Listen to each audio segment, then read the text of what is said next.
Hi hello every one. இந்த வீடியோவில் நம்ம டோட் எக்ஸாமினேஷன் நவம்பர் டிசம்பர் 2024 ட்ரிபிள் டிபார்ட்மெண்ட்டில் தேர்ட் இயரில் 5th செமஸ்டரில் கண்ட்ரோல் ஆஃப் எலக்ட்ரிக்கல் மிஷின்ஸ் இந்த சப்ஜெக்ட் ஒரு எலக்டிவ் சப்ஜெக்ட். ஸோ ஒரு சில பேருக்கு சிஹெச்னு வரும்.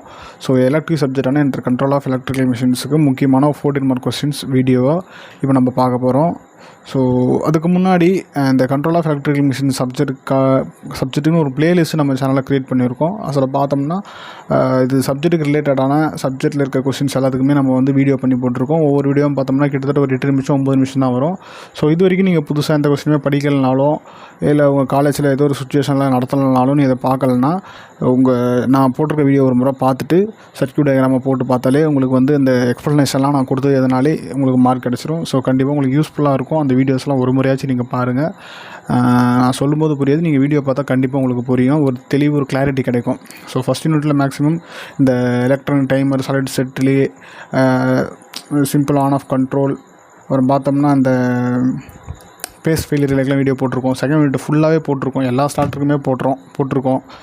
Start delta starter, semi, counter EMF, jogging, inching, 2 speed, counter EMF ஸ்டார்டர்னு சொல்லிட்டு மேக்ஸிமம் எல்லாத்தையும் போட்டிருக்கோம். ஸோ அதனால் உங்களுக்கு ரொம்ப யூஸ்ஃபுல்லாக இருக்கும். அந்த வீடியோஸ்லாம் பாருங்கள். அதுக்கடுத்த விஷயம் பார்த்தோம்னா 3 மார்க் கொஸ்டின்ஸ் வந்து ஆல்ரெடி நம்ம வந்து இதுக்கு இந்த சப்ஜெக்ட்டுக்கு போட்டிருக்கோம்னு நினைக்கிறேன். யூனிட் வைஸ் போட்டிருக்கோம். அதை நான் வந்து உங்களுக்கு எண்டு கார்டில் கொடுக்குறேன். அதே போல் ப்ளேலிஸ்ட்டு அந்த வீடியோஸ்லாம் சொன்னீங்க பார்த்தீங்கன்னா அந்த ப்ளேலிஸ்ட்டில் வந்து கார்டில் கொடுக்குறேன். கரெக்டாக 2 நிமிஷத்தில் அந்த கார்டு வரும். அதை நீங்கள் கிளிக் பண்ணாலே செம்ம வீடியோக்குள்ளே போய்டும்.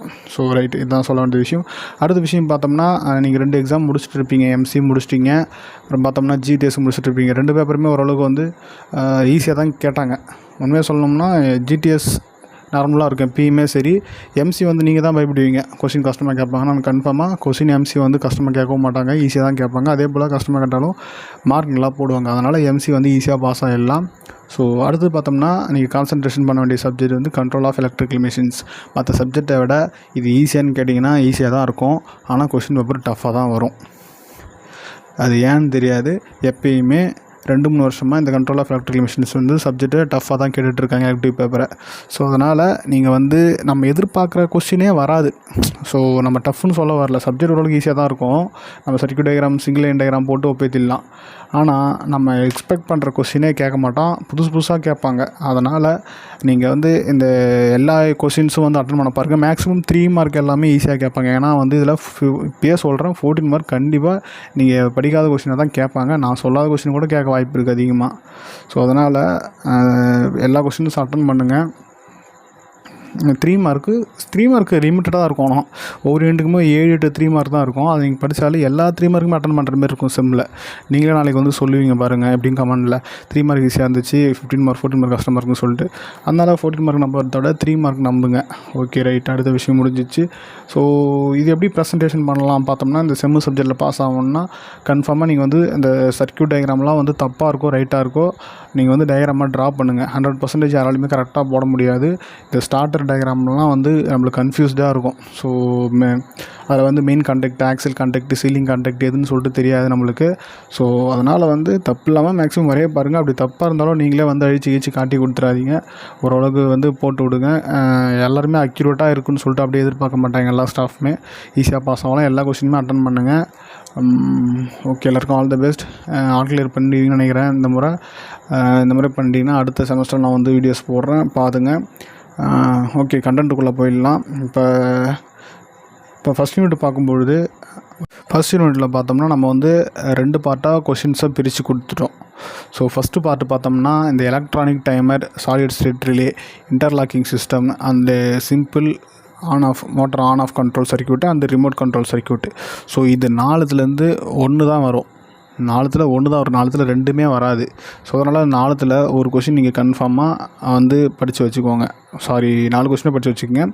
இல்லை எனக்கு வந்து அந்த கொஸ்டின்ஸ்லாம் தெரியாது, நான் கீழே இருக்க கொஸ்டின்ஸ் போகிறேன்னு சொல்லிட்டு பார்த்தோம்னா இதில் பாருங்கள், பார்ட் பியில் பேஸ் ஃபெயிலியர் ரிலே இந்த கொஸ்டின் கேட்க வாய்ப்பு இருக்குது. அதே போல் இந்த சுவிட்சஸில் வந்து நீங்கள் எதிர்பார்த்துட்டு போகிற கொஸ்டின்ஸ் வந்து கண்டிப்பாக வராது. ஏகப்பட்ட சுவிட்ச் இருக்குது. ஸோ ஏற்கனவே போன வருஷம் அதுக்கு முன்னாடி வருஷம் கேட்டிருக்க கொஸ்டினை நான் படிக்கிறேன். நீங்கள் படிச்சிருக்கீங்களா ஒரு முறை தடவை செக் பண்ணி பாருங்களா. ஃபஸ்ட்டு பார்த்தோம்னா இந்த ஃபஸ்ட் யூனிட்டில் லிமிட் சுவிட்ச் கேட்டிருக்காங்க. அப்புறம் பைமெட்டாலிக் தெர்மல் ஓவர்லோட் ரிலே கேட்டிருக்காங்க. அதுக்கப்புறம் பார்த்தோம்னா போன செமஸ்டரில் வந்து ஃப்ளோட் சுவிட்ச் கேட்டிருக்காங்க. அதுக்கப்புறம் பார்த்தோம்னா டிசி சீரியஸ் கரண்ட் ரிலே கேட்டிருக்காங்க, ரெஸ்பான்ஸ் ரிலே கேட்டிருக்காங்க. இதில் எந்த கொஸ்டின் நீங்கள் படிச்சிருக்கீங்க? மேக்ஸிமம் இந்த லிமிட் சுவிட்ச் கொஸ்டின் ஒன்றா படிச்சிருப்பீங்க. ஸோ இது போல் தான் செம்மில் வந்து கொஸ்டின் கேட்டுட்ருப்பாங்க. அதனால் நீங்கள் வந்து இந்த சுவிட்சஸ்லேருந்து கண்டிப்பாக ஒரு சுவிட்சஸ் எதிர்பார்க்கலாம். செலக்டர் சுவிட்சு, லிமிட் சுவிட்சு, ப்ராக்சிமெட்ரி சுவிட்சு, ஃப்ளோட் சுவிட்சுன்னு சொல்லிட்டு. ஸோ ஃபஸ்ட்டு ப்ரிஃபரன்ஸ் வந்து இந்த சுவிட்சு கொடுங்க, செலக்டர் சுவிட்சு கொடுங்க, அப்புறம் ப்ராக்சிமிட்டி சுவிட்ச் கொடுங்க. மேக்ஸிமம் எல்லா சுவிட்சுமே ஓரளவுக்கு படிச்சிருங்க. எனக்கு இந்த ஃபேஸ் ஃபெயிலியர் ரிலே இருக்குது பார்த்தீங்களா, அதெல்லாம் நம்ம சேனலில் வீடியோ இருக்குது. மேலே இருக்க அந்த ஏ பார்ட் அதுக்கும் வீடியோ இருக்குது. ஸோ அதில் படிக்கிறதுனாலும் படிங்க, இல்லை பி பார்ட்டில் படிக்கிறதாலும் படிங்க. ஆனால் கொஸ்டின் வந்து மிக்ஸ்டாக தான் இருக்கும். ஃபஸ்ட் யூனிட்டில் வந்து உங்களுக்கு 11A கொடுத்துட்டாங்கன்னா அந்த ஏலே சப்டிவிஷன் இருக்கும். ஏல வந்து 1, ஏல 2 இருக்கும். அப்புறம் பியில் 1, பியில் 2 ஒரு 7 மார்க்காக கேட்க வாய்ப்பு இருக்குது. இல்லை 10 ப்ளஸ் ஒரு 4 அதுபோல் பிரித்தாகவும் கேட்க வாய்ப்பு இருக்குது. ஸோ எல்லாமே வந்து நீங்கள் தெரிஞ்சுக்கணும். ஏன்னா ஃபஸ்ட் யூனிட்டில் நீங்கள் எதிர்பார்க்கறத விட மோசமாக தான் கொஸ்டின் வரும். செகண்ட் யூனிட் அதோட மோசமாக தான் வரும். அதனால் ஒன்று சுவிட்சஸ் படிச்சுட்டு போயிடுங்க, இல்லை மேலே இருக்க எந்த electronic timer, solid state relay, interlocking படிச்சுட்டு போயிடுங்க. ஸோ இப்படி படித்து போனால் தான் நீங்கள் ஃபஸ்ட் யூனிட் சேஃபாக இருக்க முடியும். ஏன்னா ஃபஸ்ட் யூனிட் ரொம்ப முக்கியமான யூனிட். நீங்கள் வந்து ஃபஸ்ட் யூனிட்டில் ஸ்ட்ராங்காக நம்ம அட்டன் பண்ணிடலாம், ஒரு யூனிட்டில் ஒரு 14 மார்க் அட்டன் பண்ணிடலான்ற மாரி மென்டாலிட்டியில் போவீங்க. ஆனால் அங்கே போனோடனே ஃபுல்லாக பிளாங்க் அவுட் ஆகிடும். ஸோ இதெல்லாம் ஏற்கனவே ஸ்டூடெண்ட்ஸ் எல்லாருக்குமே நடந்த கதையை தான் திரும்பி சொல்லிட்டு இருக்கேன். நானும் ஒரு கதையை சொல்லலை. ஸோ அதனால் அதுக்கேற்ற மாதிரி ப்ரிப்பேர்ட் ஆகிக்குங்க. எல்லா சுவிட்சஸும் பார்த்துக்குங்க. அந்த electronic timer, solid state relay, interlocking system, இதெல்லாம் வந்து ஒரு கிளான்ஸ் முக்கியமாக அதெல்லாம் ஆல்ரெடி படிச்சிருப்பீங்க. அது ஒரு முறை பார்த்துக்குங்க. எனக்கு தெரிஞ்சு மேலே இருக்க ஏ பார்ட்டில் இந்த முறை கொஸ்டின் கேட்கணும்னு நினச்சாங்கன்னா எலக்ட்ரானிக் டைமரும் சாலிட் ஸ்டேட் ரிலேவும் கேட்டே ஆகணும். ஏன்னா இன்டர்லாக்கிங் வந்து போன முறைக்கு முந்தின முறை கேட்டாங்க. அதே போல் பார்த்தோம்னா இந்த சிம்பிள் ஆன் ஆஃப் கண்ட்ரோல் சுவிட்சை வந்து போன முறை கேட்டிருக்காங்க. வெறும் 6 மார்க்காக தான் கேட்டிருக்காங்க, 14 மார்க்கெல்லாம் கேட்கல. அதனால் எலக்ட்ரானிக் டைமர் வந்து ஒரு 3-4 வருஷமாக கேட்கல. எலக்ட்ரானிக் டைமர் நானுமே 3-4 வருஷமாக ஃபஸ்ட் யூனிட்டில் இந்த electronic timer, solid state relay சொல்லிட்டு தான் வரேன். வீடியோ வந்து போட்டு தான் வரேன். ஆனால் வந்து இந்த எலக்ட்ரானிக் டைமரும் சாலிட் ஸ்டேட் ரிலேவும் கொஸ்டின் கேட்டதே இல்லை. ஸோ கண்டிப்பாக இந்த மாதிரி கேட்க வாய்ப்பு இருக்குது. ஏன்னா இது வரைக்கும் கேட்டதில் எல்லா கொஸ்டின் சுற்றி கேட்டாங்க. அதனால் அதில் படிச்சிங்கன்னா எலக்ட்ரானிக் டைமரும் சாலிட் ஸ்டேட் ரிலே படிங்க, நல்லா சுவிட்சஸ் படிங்க. அடுத்து செகண்ட் யூனிட் போகலாம். ஸோ ஃபஸ்ட் யூனிட் கூட எதனா ஒன்று அட்டன் பண்ணிடலாம். செகண்ட் யூனிட்டில் சுத்தமாக அட்டன் பண்ணாத மாதிரி தான் லாஸ்ட் டைம் அதுக்கு முன்னாடி டைம்லாம் கொஸ்டின் கேட்டிருக்காங்க. லாஸ்ட் டைம் அதுக்கு முன்னாடி டைம் கேட்ட கொஸ்டின்ஸ் வந்து நான் படிக்கிறேன். நீங்கள் அதை படிச்சிருக்கீங்கன்னா ஒரு முறை பார்த்துக்கோங்க.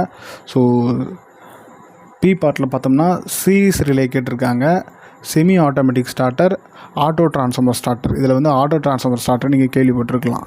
அதுக்கப்புறம் பார்த்தோம்னா போன முறை அதாவது ஏப்ரல் 2024 செகண்ட் யூனிட்டில் என்ன கேட்டிருக்காங்க பார்த்தோம்னா counter EMF starter and secondary acceleration starter. இந்த 2 ஸ்டார்டருமே நீங்கள் கேள்விப்பட்டிருக்க மாட்டீங்க, படிச்சிருக்க மாட்டீங்க. ஸோ இப்படி தான் வந்து கொஸ்டின் கேட்டிருக்காங்க. லாஸ்ட் டைம் எப்படின்னு கேட்டாங்க, அதுக்கு முன்னாடி டைம் தான் கேட்குறாங்க. ஸோ அந்த கொஷின்ஸை திருப்பி ரிப்பீட் பண்ண மாட்டான்னு ஒரு நம்பிக்கையில் நம்ம வந்து இந்த கொஷின்ஸை கொடுத்துருக்கோம். ஸோ செகண்ட் யூனிட்டில் நீங்கள் படிக்க வேண்டிய கொஸ்டின், ஃபஸ்ட்டு கொஸ்டின் பார்த்தீங்கன்னா ஆட்டோமேட்டிக் ஸ்டார்டர். இந்த கொஸ்டின் எல்லாருமே படிச்சிருப்பீங்க. படிக்கலன்னா கண்டிப்பாக இந்த கொஸ்டின் படிச்சுக்கோங்க. இந்த முறை கேட்க வாய்ப்பு அதிகமாக இருக்குது. அதே போல் ஆட்டோமேட்டிக் ஸ்டார்டர் படிச்சிங்கன்னா செமியும் சேர்த்து படிச்சுக்கோங்க. செமி ஆல்ரெடி உங்களுக்கு தெரியும், ஈஸியாக தான் இருக்கும். அதே போல் பார்த்தோம்னா டைனமிக் பிரேக்கிங். இந்த பிரேக்கிங் கொஸ்டின்ஸ் வந்து 2 கொஸ்டின் இருக்குது. டிசி மோட்டருக்கு டைனமிக் பிரேக் இருக்குது, இண்டக்ஷன் மோட்டருக்கும் டைனமிக் பிரேக்கிங் இருக்குது. அவங்க ஸ்பெசிஃபை பண்ணி எது கேட்குறாங்களோ அதை பண்ணுங்கள். ஸோ அதுக்கப்புறம் பார்த்தோம்னா jogging and inching, auto transformer. So jogging inching வந்து இருக்கிறதுலே பெரிய டயக்ராம் அதுதான், அதோட ஸ்டார்டர் டயக்ராம் பெருசு. ஸோ கேட்க வாய்ப்பு இருக்குது அப்படின்னு சொல்லிட்டு கொடுத்துருக்கோம், பார்ப்போம். செகண்ட் யூனிட்ல என்னாலுமே கெஸ் பண்ண முடியாது எந்த கொஸ்டின் கேட்குறாங்க சொல்லிட்டு. கிட்டத்தட்ட பார்த்தோம்னா ஒரு 12 ஸ்டார்டர் இருக்குது. 12 ஸ்டார்டரில் 4 கொஸ்டின் சொல்கிறோம். அந்த 4 கொஸ்டின் லாஸ்ட் டைம் நம்ம சொல்கிறதும் வரமாட்டுது. ஸோ அதனால் நம்ம ப்ரிடிக்ட் பண்ணுறத விட எக்ஸ்ட்ரானரி தான் வந்து கொஸ்டின் கேட்டுருக்காங்க. எக்ஸ்ட்ராரின்னு சொல்ல முடியாது, இம்பார்ட்டன்ட் கொஸ்டின்ஸ்லாம் கேட்கறது கிடையாது. சும்மா ஏதாவது ஒரு கொஸ்டின் கேட்பேன்னு சொல்லிட்டு கேட்குறாங்க செகண்ட் யூனிட்லாம். ஸோ இம்பார்ட்டன்ட் கொஸ்டின் பார்க்கும்போது இந்த ஸ்டார்டர் தான் வந்து நம்ம ரியல் டைமில் நம்ம லைஃப்பில் வந்து யூஸ் பண்ணுறோம். அதெல்லாம் கேட்கலாம். ஸோ என்ன பண்ணுறாங்கன்னு தெரியல. ஸோ அதனால் இந்த கொஸ்டின்ஸ் வந்து ப்ரிஃபர் பண்ணி முதல்ல படிச்சுக்கோங்க. இதை தவிர்த்து எக்ஸ்ட்ரா நீங்கள் என்ன படிச்சிருக்கீங்கன்னு பார்த்தோம்னா இந்த ரோட்டார் ரெசிஸ்டன்ஸ் ஸ்டார்டர் எக்ஸ்ட்ராவாக நீங்கள் படித்து வச்சுக்கோங்க.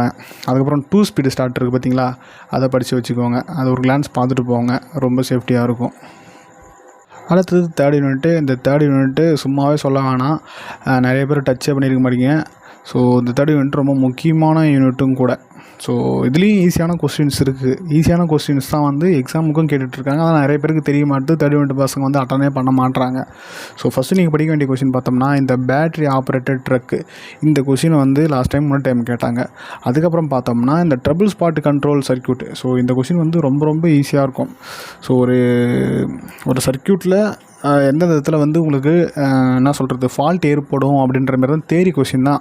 ஸோ இதில் வந்து பார்த்தோம்னா மொத்தமாக ஒரு 7-8 பாயிண்ட் இருக்கும். ஸோ என்னென்ன ரீசன் சொல்லிட்டு கூட நான் அப்படியே சொல்கிறேன், நோட் பண்ணி வச்சுக்கோங்க.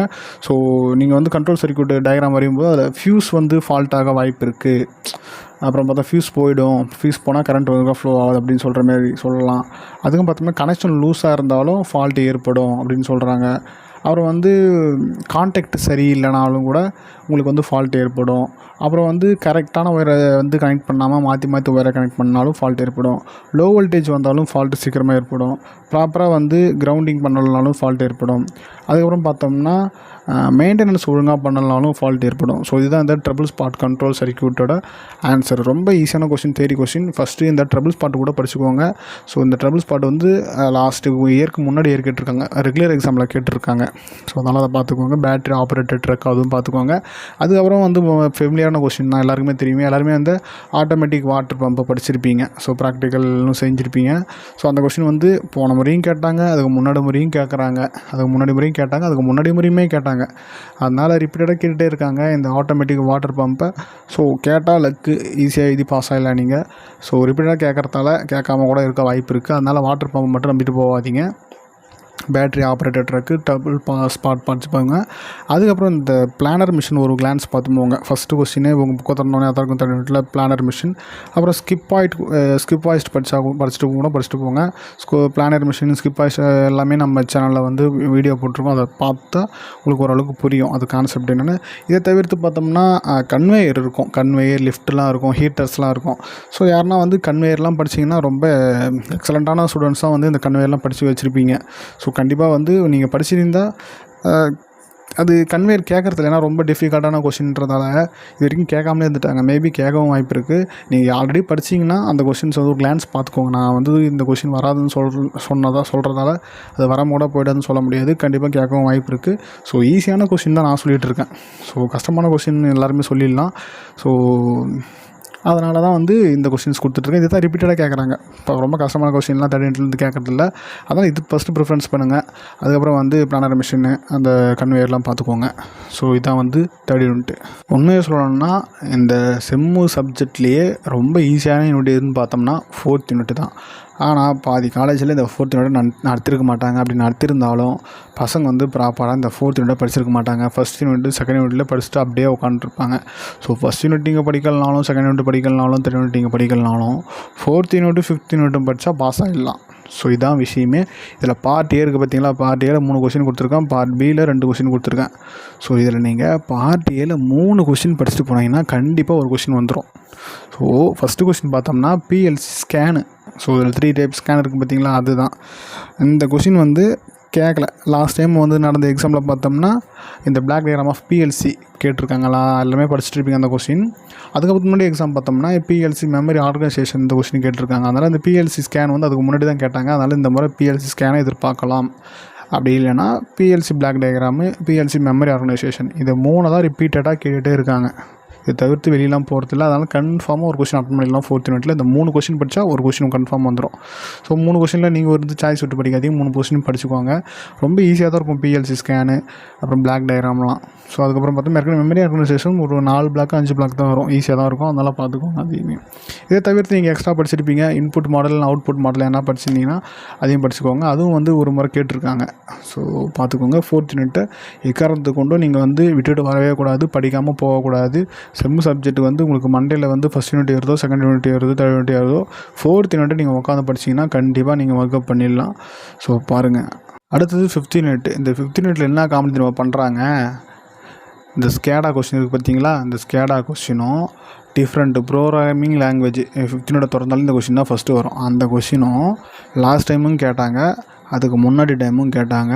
கொஷின் கூட மாறாமல் அப்படியே ஏபின்னு சொல்லிட்டு கேட்டு தான் இருந்தாங்க. இந்த டிஃப்ரெண்ட் ப்ரோக்ராமிங் லாங்குவேஜை ஏலையும் இந்த ஸ்கேடா கொஷினை பிலையும் கேட்டாங்க, லாஸ்ட் டைமும் கேட்டாங்க, அதுக்கு முன்னாடி முறையும் கேட்டாங்க, இந்த முறையும் இந்த கொஷின் கேட்க வாய்ப்பு இருக்குது. ஸோ அதனால் இதை ஃபஸ்ட்டு ப்ரிஃபர் பண்ணிக்கோங்க. ஏன்னா மற்ற கொஷின்ஸ்லாம் படிக்கிறதுக்கு கஷ்டமாக இருக்கும். 4th யூனிட்டுக்கு அப்புறம் நீங்கள் ப்ரிஃபரன்ஸ் கொடுக்க வேண்டிய பார்த்தோம்னா செம்மில் 5th யூனிட் தான். ஏன்னா லிமிட்டடாக செலக்டடாக படித்து போனால் மாட்டிக்கும். ஸோ கண்டிப்பாக நீங்கள் வந்து ஸ்கேடா படிக்காமல் உள்ள போகக்கூடாது. 4th யூனிட்டில் எப்படி வந்து PLC டயக்ராமோ பிளாக் டயக்ராமோ அதே போல் 5th யூனிட்டில் வந்து இந்த ஸ்கேடா டயக்ராம் இதை படிச்சிட்டிங்கன்னா ஒரு 15% படிச்சிட்டிங்கன்னா அர்த்தம். அடுத்தது இதை தவிர்த்து இந்த டிஃப்ரெண்ட் ப்ரோக்ராமிங் லாங்குவேஜ் இருக்குது பாருங்கள், ஒரு 5 6 இருக்குன்னு நினைக்கிறேன். ஸோ மினிமம் ஒரு 3 படிச்சுக்கோங்க. இல்லை அவங்களாம் ஸ்பெசிஃபை பண்ணிலாம் இது வரைக்கும் கேட்கல, ஒரு 3 கூட படித்து 3 4 கூட படிச்சுட்டு எழுதினா கூட ரொம்ப வந்து நான் சொல்கிறது ஒரு 80% சிலபஸ் வந்து கவர் பண்ண மாதிரி இருக்கும். இந்த 2 கொஷின் படித்தாலே கண்டிப்பாக ஒரு கொஷின் வந்துடும். உங்கள் சேஃப்டிக்கு நீங்கள் வந்து இந்த லேடர் லாஜிக் டயக்ராம் படிச்சுருந்தா அதை பார்த்துக்கோங்க. டிஎல் ஸ்டார்டரோட லேடர் லாஜிக் டயக்ராமும், அப்புறம் பார்த்தோம்னா இந்த ஸ்டார்டரோட லேடர் லாஜிக் டயக்ராமும் பார்த்துக்கோங்க. இதை தவிர்த்து எக்ஸ்ட்ரா என்ன இருக்குன்னு பார்த்தோம்னா இந்த ரோட்டர் ரெசிஸ்டன்ஸ் ஸ்டார்டரோட லேடர் லாஜிக் இருக்குன்னு நினைக்கிறேன். ஸோ பார்த்துக்கோங்க. ஸோ ஃபஸ்ட்டு நீங்கள் எடுத்த உடனே இந்த டிஃப்ரெண்ட் ப்ரோக்ராமிங் லாங்குவேஜ் படிங்க, அப்புறம் ஸ்கேடா படிங்க, டைம் வந்துச்சுன்னா இந்த லேடர் லாஜிக் டயக்ராம் படிங்க. ஸோ இதுதான். ஸோ ஓவராலாக கொஷின் எல்லாமே சொல்லியாச்சு. ஃபஸ்ட்டு 4th யூனிட் படிங்க, அப்புறம் 5th யூனிட் படிங்க, அப்புறமேட்டு பார்த்தோம்னா 1st யூனிட் படிங்க, 3rd யூனிட் படிங்க, லாஸ்ட்டாக வந்து 2nd யூனிட் படிங்க.